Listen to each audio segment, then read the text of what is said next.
Hey everyone, and welcome back. Are you struggling to keep track of client appointments and communications?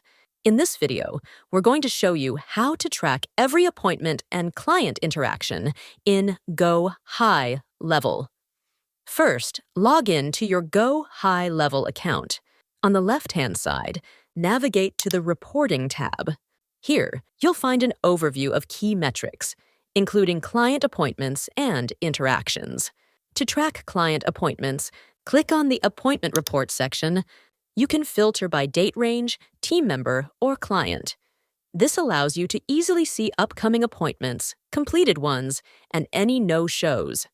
Next, head to the Conversations report. This section shows all client communications, including emails, SMS, and calls. It's a powerful way to review your interactions and ensure nothing gets missed. Now you can also export and share your reports. And there you have it. Looking to simplify your workflow and take your lead management to the next level? Try GoHighLevel with a 30-day free trial, and be sure to schedule your kickoff call for a seamless onboarding experience. You'll find all the links in the video description below.